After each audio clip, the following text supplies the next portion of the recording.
A very good morning to all my dear HS first year students. I hope all of you are doing well. आज logic का exam है और आज से मैं revision start कर रही हूँ from the first chapter that is logic.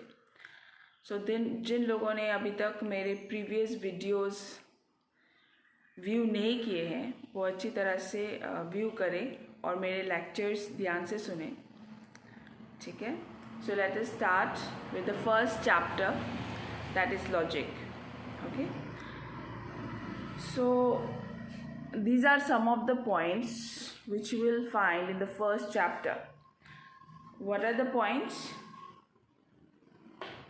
What is logic? Reasoning. What is knowledge? Forms of knowledge. Formal and material truth. Logic is science or arts. Normative science. Scope of logic. Though there are some more points that I'll continue in the next class. Okay. तो सबसे पहले शुरू करते हैं what is logic से. ठीक है. Logic क्या है? The word logic is derived from the Greek adjective logica corresponding to the Greek noun logos. और what does logos means? Logos का मतलब क्या है? Logos का मतलब है thought और वर्ड्स.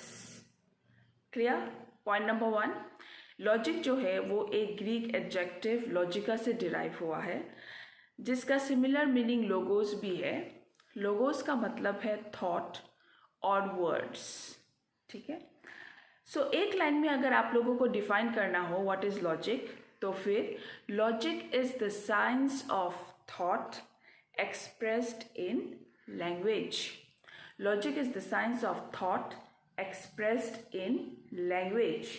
ठीक है. This is one line definition of logic. Now what is this thought? ठीक है. Thought क्या है? Thought is the act of mind. Thought is the act of mind through which we obtain knowledge. What is thought? Thought is the act of mind through which we obtain knowledge. That is called thought. ठीक है. Logic is concern with reasoning. Logic जो है वो reasoning के साथ concern है. Okay. Means logic is itself reasoning. Now ये reasoning क्या है? ओके. ह्यूमन माइंड जो है, human mind is full of questions, full of arguments. Okay. Full of arguments. हम लोग जब तक किसी चीज़ के सच्चाई तक नहीं पहुंच जाते हम लोग रीजनिंग करते रहते हैं, आर्ग्यूमेंट्स करते रहते हैं जब तक हम लोग कन्विंस नहीं हो जाते. Okay. That is called reasoning. Like for example मैंने ये एग्ज़ाम्पल पहले भी आप लोगों को दिया है. सपोज़ मैं इंश्योरेंस कराने जा रही हूँ तो आप लोग मुझे पूछोगे कि ma'am where are you going. If you see me in the road then you will ask me where are you going. अगर मैं बोलूँ कि see this is the first question that came to your mind. Okay. That is reasoning. कि मुझे देख के ही question शुरू हो जाएंगे, रीजनिंग शुरू हो जाएंगे आपके माइंड में कि where ma'am is going. So you will ask me where are you going. Then if I say I am going for an insurance, I want to make an insurance for myself, then the next question will come from you. Why you want to insure yourself? फिर मैंने बताया that I want to save some money. Then again another question will come, why do you want to save some money? Then मैंने बताया कि as all human beings are mortal, so I am also mortal, one day I'll die, so I want to save some money for my family. Okay. So another question will come from you, how do you know that you are mortal and you will die? Then we will say that we know it through induction. That is, we have seen that many people are dying and from this we conclude that one day we will die. So see, ये जो एक छोटा सा insurance के बारे में जानने के लिए हमारे दिमाग में कितने सारे आर्ग्यूमेंट्स आते हैं, तब तक हम लोग क्वेश्चन पूछते रहते हैं जब तक कि हम लोग सेटिस्फाई ना हो जाए. Okay, so that is called reasoning, that is called argument और तर्क, through which we convince ourselves by knowing the truth of the fact. Okay, so logic is concerned with this kind of reasoning. हमारा mind जो है, हमारा mind is full of this kind of reasoning. किसी भी चीज़ को हम लोग आसानी से नहीं मान लेते हैं, हम लोग उसके बारे में रीजनिंग करते हैं, तर्क करते हैं, आर्ग्यूमेंट करते हैं, जब तक कि उसकी सच्चाई हमें पता ना चल जाए और जब तक कि हम लोग कन्विंस ना हो जाए कि यही सच है. ठीक है, सो दैट इज कॉल्ड रीजनिंग और तर्क. ठीक है, now this reasoning is of two kinds, that is deduction and induction. Deduction and induction. Deduction जो है, deduction is there are many differences between deduction and induction, though deduction and induction are both inference. दोनों inference है. Okay, पहले मैं relation समझा देती हूँ. Deduction और इंडक्शन दोनों ही inference है. Okay, they are not different kinds of inference, they are two aspects of the same inference. So this is the first relation, that both deduction and induction are inference. दूसरा relation ये है कि both deduction and induction aims at joining the particular with the universal और particular with the general. दोनों का M यही है, from particular to general तक जंप करना. दोनों डिडक्शन और इंडक्शन का एम यही है कि वो पार्टिकुलर से जनरल तक जंप करे. ठीक है, बिगिनिंग में दोनों का जो स्टार्टिंग पॉइंट है, डिडक्शन और इंडक्शन का स्टार्टिंग पॉइंट है, वो थोड़ा सा डिफरेंट है, because there are some differences between deduction and induction, but at the end okay they are same, the principles of both are same. So these are the relation between deduction and induction. Now what is the difference? Difference ये है कि deduction में जो है the premises are more general than the conclusion. Deduction में जो premises है वो ज़्यादा general होता है from the conclusion. Like for example, all men are mortal, all kings are man, therefore all kings are mortal. इसमें देखो the premise all men are mortal are more general than the conclusion all kings are man. So deduction में the premises are more general than the conclusion, but induction में इसका total opposite है. The premises are particular and the conclusion is more general. ठीक है, like Ali is mortal, Ram is mortal, John is mortal, therefore all men are mortal. This is the example of induction. तो इसमें जो Ali is mortal, John is mortal, ये सब particular cases है, and the conclusion all men are mortal is more general. So this is the first difference between deduction and induction. Deduction का conclusion is less general, induction का conclusion is more general. The second difference is that deduction में जो premises होता है वो हम लोग assume करते हैं कि सच है, सच हो ना हो पर हम लोग assume करते हैं, हम लोग लेके चलते हैं कि सच है. पर इंडक्शन में जो premises होता है that is derived from observation. Okay, this is the second difference. The third difference is that in deduction the conclusion is derived from the premises. Deduction में conclusion premises से ही लेना पड़ेगा, बाहर से नहीं ले सकते. Like for example, all men are mortal, all kings are men, therefore all dogs are mortal. ऐसा नहीं होगा, हम लोग बाहर से dogs नहीं ले सकते हैं. ठीक है, so it should be from the premises itself. But in induction the conclusion may go beyond the premises.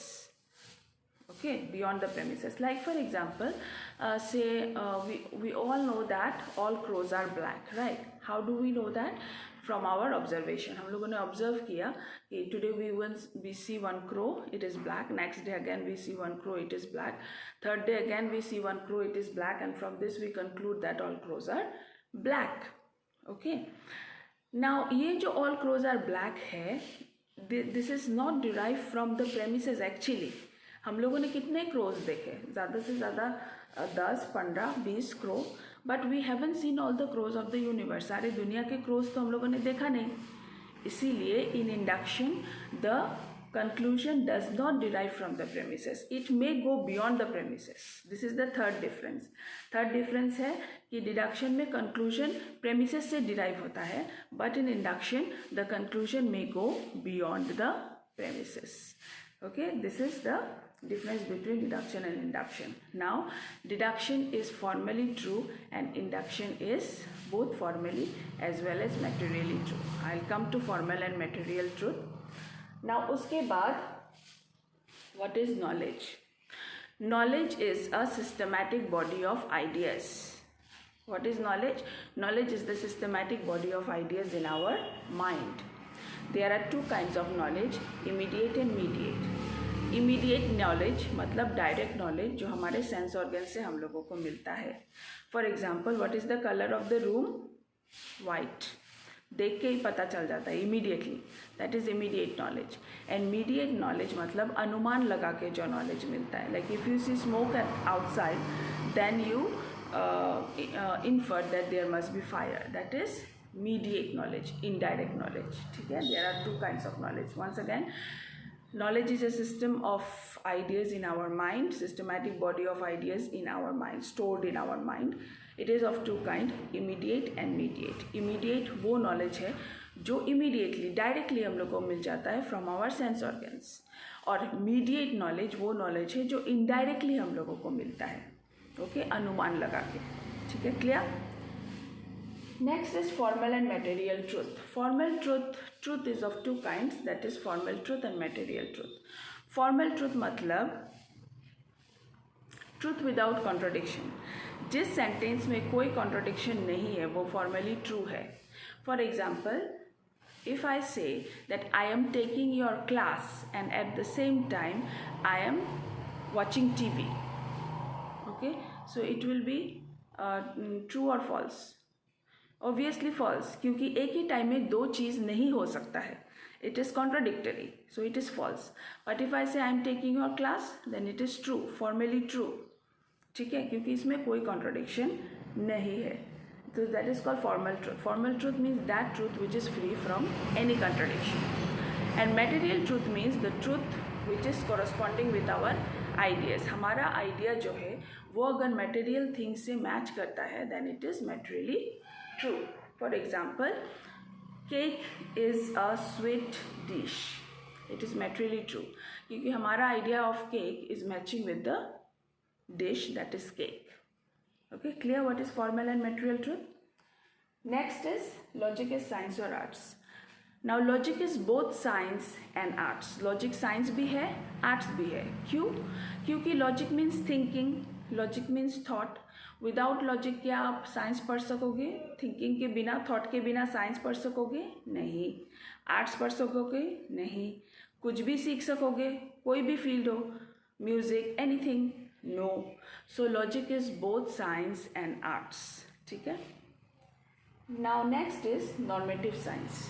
Logic is not a positive or practical science but it is a normative science. ये normative science क्या है? फिर से एक बार सुन लो. Logic is a normative science, very very important. ये नॉर्मेटिव साइंस क्या है? नॉर्मेटिव साइंस का मतलब है चीज़ें कैसे होना चाहिए, how it should be, how a persons behaviour should be, how a society should be. Normative science हमेशा अपने आगे एक आइडियल रखता है और उस आइडियल को फॉलो करता है. So logic is a normative science because logic हमेशा अपने आगे एक आइडियल रखता है. And what is the ideal of logic? The ideal of logic is truth. Truth is the ideal of logic. सच का खोज is the ideal of logic. So logic is a normative science क्योंकि वो अपने सामने एक आइडियल रखता है, दैट इज ट्रूथ, और उसको फॉलो करता है. ठीक है, clear? Now, scope of logic. What is the scope of logic? The scope of logic is valid thinking. हम लोग सारे सोचते हैं, जो लॉजिक नहीं पढ़ते हैं वो भी सोचते हैं, सारे सोचते हैं, it is natural. But logic हम लोगों को समझाता है what is the difference between proper thinking, valid thinking, correctly सोचना. जितना हम लोग लॉजिक पढ़ेंगे उतना ही हम लोगों को समझ में आएगा how to solve problem correctly. So the scope of logic in one line, if we define, is valid thinking.